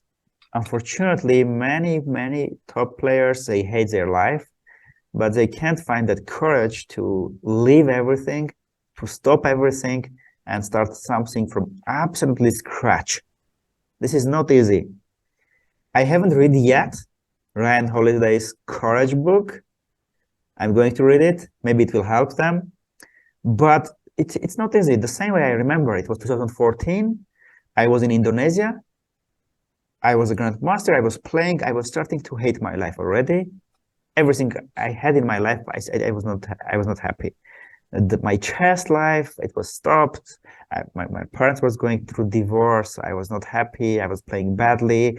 I was not happy with the relations I had with my girlfriend. I had friends, but I felt like they are taking lots of advantages, and they are sometimes envy on things. I hated many things. And that day, I lost to a woman grandmaster from Germany very badly. She won me like a kid. I came back to the room very miserable, and I said, I'm going to change all my life. Absolutely everything from 1 to 100. Everything I will change. I stopped playing chess. I came and broke with my girlfriend. I called to some of that. I don't want to call them friends. And I said, no more. Don't call me again. You're not friends. You did that. No, you're not friends. So I changed all my life. And I switched to poker. It was a risky decision. It was a tough decision. You are a grandmaster. You are champion of your country. You know, that time there was kindness in our police system. So when I was driving and police would stop me, it's small country, you know, and they're like, and also chess country. They're like, oh, I know you somewhere. Like, yeah, I'm chess grandmaster, and like, oh, yes, you did that mistake when you were driving. And like, yeah, sorry, officer. Like, of course, go. So I had lots of privileges there when I was grandmaster, chess grandmaster in Armenia. And I broke everything. No more comeback. I took fire and fired all the bridges to start something new. This is not easy. This is really tough. And I don't say that, this grandmaster should also do that. Whoever feels miserable, they should do that. No, I don't say that. But unfortunately, that's true, that many grandmasters, they are chess grandmasters, they are in the top hundreds in the world, but they are not happy. So what I try to do with my students, through chess, I try to make them happy people first. And if at some point they realize that they don't want chess, I'm like, very good. What you like more? Oh, you like piano? Okay, go there. I told to some of my students, like, okay, you need to retire from this. This is not what you want. And they figured out, like, really, they wanted something else, and they switched to that. I felt a winner. I don't have that ego. I could make them champions, and like, yeah, I'm the best coach. I don't try to do that with my students, and I don't try to do that with our chessman students. So the part we have at blogs, I never write articles where what people are looking for Google. Of course, I have my SEO people who would look for keywords, and this is what people are looking for. But my approach is always making people happy first, trying to win themselves first, and then, okay, if really you want chess, this is what the way looks like to the growth. And what do you think makes people, I mean, one thing that makes people happy, I think, when they learn anything is understanding more and more nuances of this activity that they love, whether it's chess or martial arts or business or whatever. And I think a lot of people don't understand the difference between like understanding something and the pleasure of deeply understanding something. There's like a difference. And you were telling me once about this experience in poker that you had, where you first got on a poker coach, and this was like a revelation to you, what he explained to you.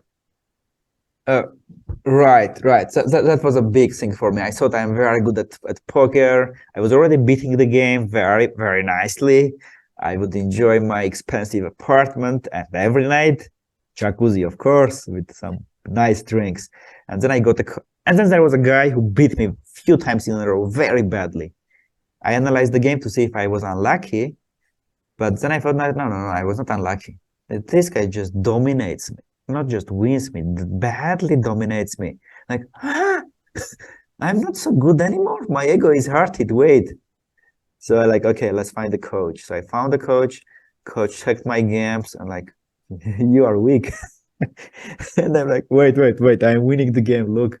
They're like, yeah, you win the game, but you're weak. You have so many weaknesses that anyone who is a little bit better than you can exploit you badly. That was a big revelation to me. Like, okay, that day I sold my Mercedes car. I was living like, I'm just Grand Master. I have a Mercedes car and I have everything I want. I have my jacuzzi. I sold my car. I hired 5 coaches who would work with me, everyone with separate area of poker, because I realized how weak I am, how better I can be. And that was one of the probably best decisions I've ever made, to learn to invest in myself. And that's also something I learned in the future all my life. I always try to invest in myself. And then you were telling me you made this list of all the things that you thought you understood, the bold, unbold list. Yeah. So what I was doing, James, they would, 5 strong poker coaches whom you are paying a lot, they are teaching you a lot. And there would be days I would have 2 lessons with different coaches. They would give me books, courses, articles, their things to learn, and I would learn 100 things in one day. And then with my weak memory, I could not remember that all. So in poker, when you don't learn everything, it's quite expensive because you pay right away with your mistakes, and it's poker, you pay money. I'm like, no, this is not the way. I have 5 coaches. I pay them a lot. They are best, and they teach me so much, but whatever I study, I don't learn. That was a big thing for me, right? Study and learning, it's not the same. It's not the same at all. So then I found this technique for me that I used over and over again, and then years and years I taught others. Some people started to use that. And everyone, whatever I will tell you now, they are free to read an article or write a book about that thing. So here is what I came up. I would not just write down all 100 things I have learned. This is something popular. Write down notes, take notes, what you have learned. But what I would do is this. I would bold everyone, just in the Word document or Google document, bold.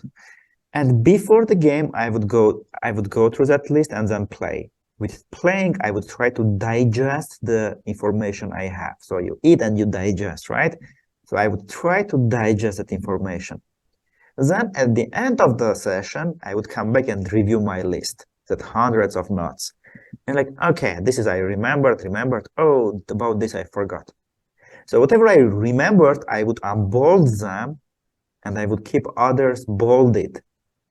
So next time I come, it's not 100 notes, there are 30.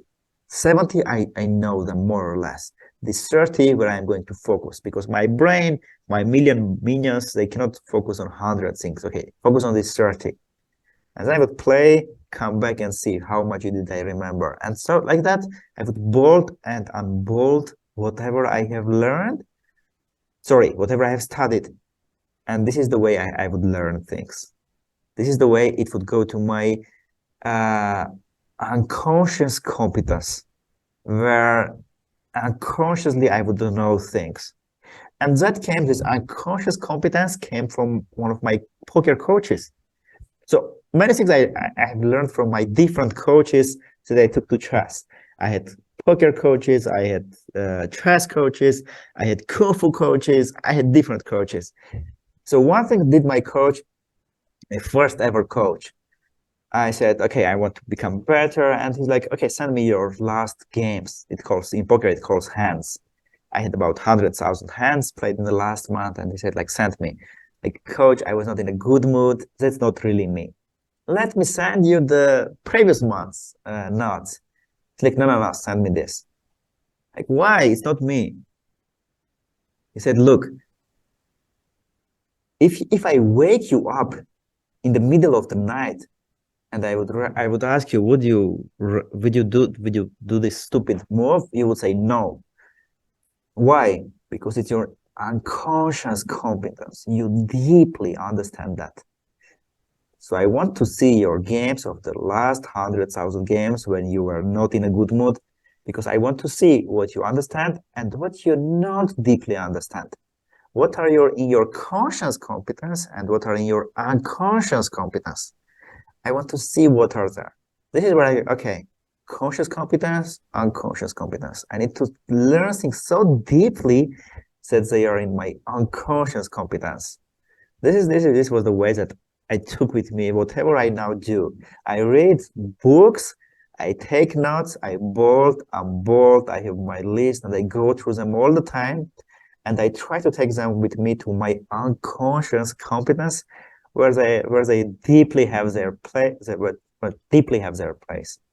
I think this is such an important technique, and I've started using it in chess, but I could see even how it applies to like investing. Like you think you know things about the way you invest, like, oh, don't invest in this type of company, invest in this type of company, don't invest with this amount of money, invest with this amount of money. And it's so easy to convince yourself to break the rules because you might not really understand deeply why those rules for yourself exist. You just hear them, oh, Warren Buffett says this, or some other investor says this. So you think you understand them, but when it comes to your own personal choices, you make all sorts of excuses why you didn't do something. Kind of means you don't deeply understand, why did Warren Buffett suggest this? Why does some other teacher say this? Why is this a good idea? I find this technique to be aware of these.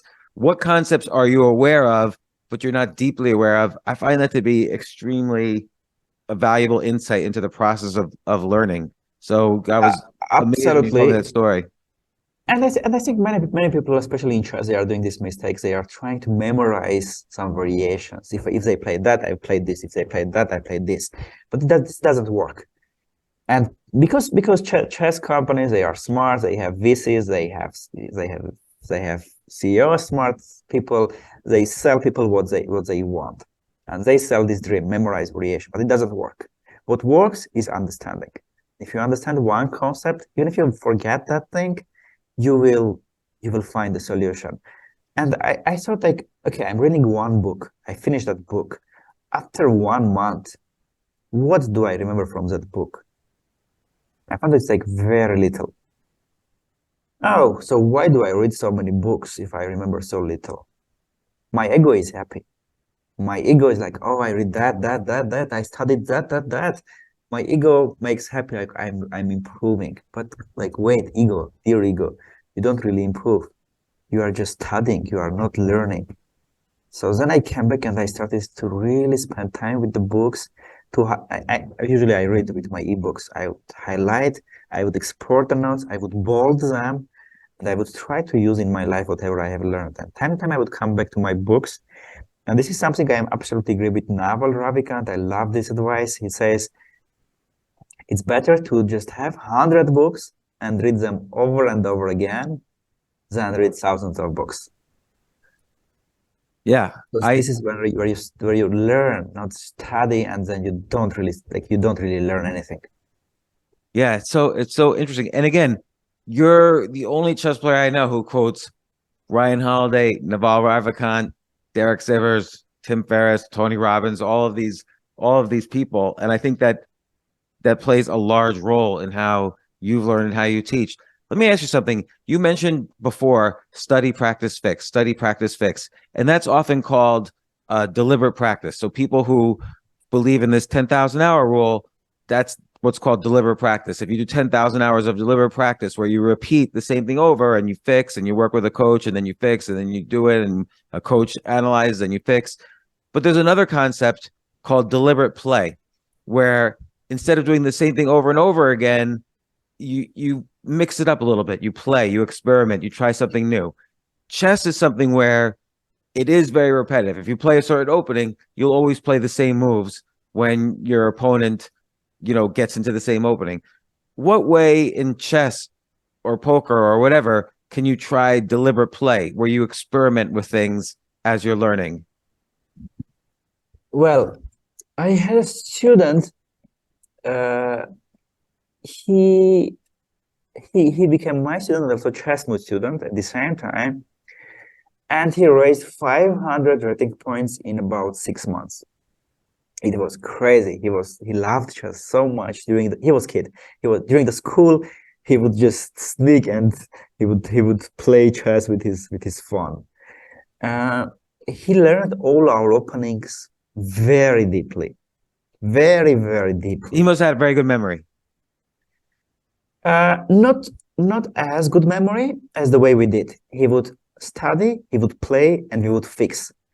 2 times a week, we would fix his mistakes. After 6 months, when he studied from the courses, he plays them. He brings me to the games and say like, what did I wrongly, and I fix them. Imagine what happens with him in the 6 months. He not studied. He learned things. He was very happy with that. And I said, okay, Prin. His name is Prin. He's from Thailand. Like, Prin, I have here for you good news and bad news. From where to start? He said, like, bad news. Like, okay, no more chess mode openings. Like, what? I am killing everyone with chess mode openings. With everything you taught me, I am just dominating the game. What did you say? And chess mode openings, you should be proud that I am beating everyone with openings you have created. And like, yeah, but now you are in your absolute comfort zone. We are going to take you out of comfort zone. Now you are going to learn new openings. I'm going to take you absolutely from comfort zone. The good news, you are going to grow. At one period, maybe you will stuck there, but this is where I believe. Anytime you are in comfort zone, in absolute comfort zone, and if you want to grow, you need to move on. So we have students who come up and say, oh, I'm mature, I am 75, I play in clubs, and I want to have fun. What should I do with my openings? I say, like, don't change your openings, just play, have fun. But if somebody is like 13 years old, want to become a Grand Master, or some business people, somebody in marketing, anywhere, if they want very much to grow, I'm like, get out of the comfort zone. Get in the comfort zone, good, continue. But when you're in absolute comfort zone, get out of that. So probably this is how I would answer your question about the 10,000 rule. I think there is a balance. When you grow, you do that. And when you are in absolute comfort zone, maybe it's time to think about getting out of there. So that's interesting. So he was at the 6-month point. I'm at the 2-month point with you. So I've got another 4 months to go before I have to change. Well, there is a difference. You don't go to school. He goes, and you don't sneak. But maybe you sneak, yeah? Maybe you sneak during the meetings and you are playing chess, right? Oh yeah, all the time. I don't have a phone call with anyone unless I'm also like looking at the chessboard. So okay, good. So you have 4 months. So this is just a random question, but right now the technology is eventually going to be there where we could put like the internet in our head. Like you could have some chip in your brain, and you could have, we had this whole controversy about chess cheating with a computer, but soon the computer is going to be in your head. What happens to games like chess or even poker when the computer's in your head and basically everybody's cheating? Like, do you think chess will lose its cultural significance? Well, this is something very, very much hurting with me whenever people are cheating. But why it hurts me, it's because of the society traps that we all create together. Not just there are society traps, but I think we also all create together. And I very rarely share on my social someone's success, because this is the way when somebody is winning something and they are getting thousands of shares, this is how kids are looking at this and like, oh, this is what looks like success. And then people are starting to not care what's the cost of winning, what's the price of winning. Is it your value? Is it your soul? Are you going to sell your soul in order to win and in order to get these likes and shares because people are like, wow, you won? This hurts me very much. And I think this is one of the biggest society traps. Just win, win, win, win. No matter what price you pay. I think this is very painful. So cheating is very painful topic to me. I think just what will happen, there will be all the time more and more strict rules, just like it happens now. 20 years ago, you could go to the game with the phone in your pocket. Now you cannot go. 10 years ago, you could have a watch on your hand. Now you cannot do. 7 years ago, you could just enter to the playing room. Now they will scan you. And just like that, I think the more society traps, the more people are wanting to win no matter of the price, even if they sell their soul. There will be more technologies, just like virus, antivirus, virus, antivirus. The same way there will be cheating, anti-cheating, cheating, anti-cheating. But I don't think it will ever be end. And chess will never be stopped. It will it's a game that came from so many years. It will forever goes. Just there will be more technologies to cheat and more technologies to prevent cheating. And, now obviously your main focus is chessmood.com, hundreds and hundreds of hours of video on the site, your blogs on the site. You're an excellent writer, excellent storyteller. Obviously people could tell that just from this podcast. What keeps you up at night now? If you're stressed or waking up in the middle of the night anxious about something, what is it that you're worried about? Well, there are a few things. The first thing is that why I started Chess Mood. Because I was living in Thailand, I was playing poker. I just got to my absolute dream life. Playing poker just a few hours a day, and it's not just work, it's a pleasure work. I would wake up at 8 a.m. and I couldn't go to do things. I would just immediately jump to my laptop, very excited, like a kid who will play with his toy. I would open my laptop, I bring to my pineapples, my all the tropical foods from Thailand next to me as my breakfast, and let's go. And it's not just I'm going to sell my 4 hours to my freedom. I'm going to enjoy my 4 hours. I would play 3 to 4 hours a day, and then during the day, what to do the next thing? Freedom. Do whatever you want. You want to go to the beach, which is just 2 minutes out of you. There is a motorbike in the first floor. Oh, you want to swimming pool? You can jump from your balcony to the swimming pool. I had everything the young man could dream about. But then what I saw was happening in the chess world, it hurt me very much. When I saw millions of people wanting to become better and hundreds of companies who understand that and they want to make money. Because unfortunately, this is what society thinks: make money, this is success. And they don't care if they lie to this million people, they bullshit that million people, they sell a bad promise, they just sell it. It hurted me very much. So I was like, okay, somebody should solve this. One day somebody will solve this. And what if I solve this? So I came back from that, my dream life. It was a tough decision. I left everything. I came back to my country because that time already I started to brainstorm about that. I even hired a few people. I thought no way. As in the movies, king always goes in front of the army. I should be in front of my army. There is no way I am just lying under the coconut tree, drinking a cocktail in my pineapple. And I'm like, why you didn't do that task? I should be in front of them. So I came back and started that.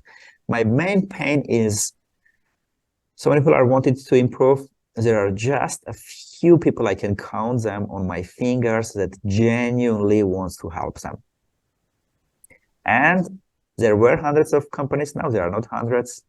I think the big sharks ate all of them. There are a few companies who just left and right selling things. And that is hard. That is hard for me. That is painful. So I am like kind of that Superman, that guy who comes and rescue the people. I'm trying to do that. Like, no, you are buying all that things, you are spending all that money, and you are frustrated why it doesn't work. You are just lied, because there were VCs who need money, and VCs, to make the money, they are putting harsh deadline to CEOs. And if the CEO doesn't make that, they will be fired. So CEO needs to sell. How? There is no way just to sell so much in order to convince that VCs that they are good, in order not just to lie. So there are lots of pain to me what's happening in the world, in the chess world. So I'm trying to, as much as possible, to rescue as many people as possible, show them like, this is the way, guys. This is how you improve, and at the same time have fun, and at the same time not just improve your chess, but your life as well. So this is what I try to do through my teachings, through my articles, through everything. And at the same time, it's my duty to learn from people like Ryan Holiday, Tony Robbins, and others, to learn things, and through chess to share these things with them. Minions are with me. Yeah, I talked with them carefully why we want to do that. And with Chessmood itself, it's a business. Like, I remember with my first business, I would wake up all the time in the middle of the night, worried if I was going to make payroll or not. Like, do you ever, like, what's your biggest anxieties with, this being your first real, now you're today you're celebrating the 5th year anniversary of this business. Like, what's your biggest anxieties over the next year, 2 years? Like, what do you think about? When I started, I had anxiety because I didn't know where I'm going. It's like you are sailing, there is a storm, there is a fog, and you don't see anything. You don't understand.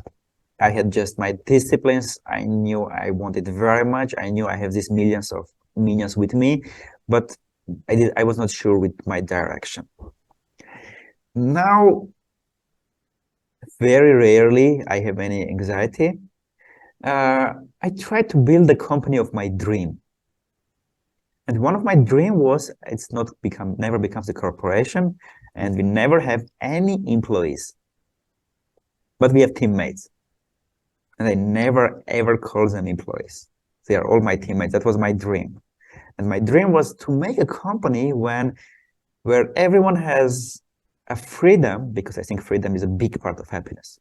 Everyone has a freedom, at the same time they have responsibility. So now how we work, everyone can call me and say, I'm a bit tired, I take 3 days rest. Is it okay? I'm like, yeah, of course. But at the same time, they have responsibility. So whenever we have in something big, they are staying with me, even if we don't sleep that night. The same way I didn't want to have investors. I wanted to have friends.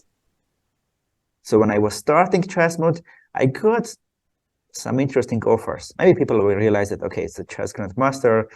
He figured out how to become a chess grandmaster. He will figure out also how to make a business. Let's invest there. And I would say no, everyone. And I would instead wake up 4 a.m. to 8 a.m. I would play poker to cover the salaries. I would bootstrap everything, because my dream was to have another company, to not have investors, but to have friends. And I'm a very lucky person. I have a tattoo on my hand, which is written lucky. And this is how it worked. We got investors, but it's our students. Our students said, like, what the heck are you doing? We want to invest. Can we? They were brilliant people. Our lead investor even became my godfather. We became very close with him. Soon I'm going to go to his birthday to Tunisia. And we got these relationships where, a kid who is 12 years old, trying to achieve something in life, has some dreams, and has parents, uncles, aunts, who are always supporting them, who are always going to show them direction. So just the same way, I got such an investors, one after another, such a brilliant people. I got mentors who are helping with me with my direction, showing me whenever I'm losing my objectivity, showing me the way to go when I'm lost and I need advice. I don't have any anxiety now. I am so freely going ahead. Only thing I'm trying to do is never get trapped with society traps.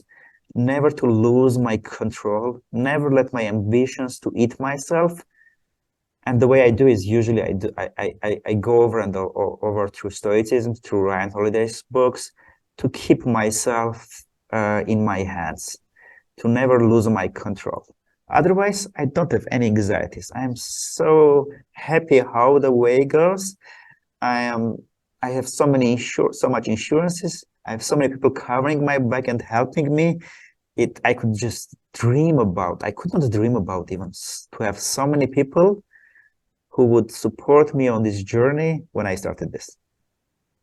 Well, Avetik Grigoryan, I've known you for a short while, but we've had so many great discussions like this one, and I've learned so much from you, and it's been a gratifying experience.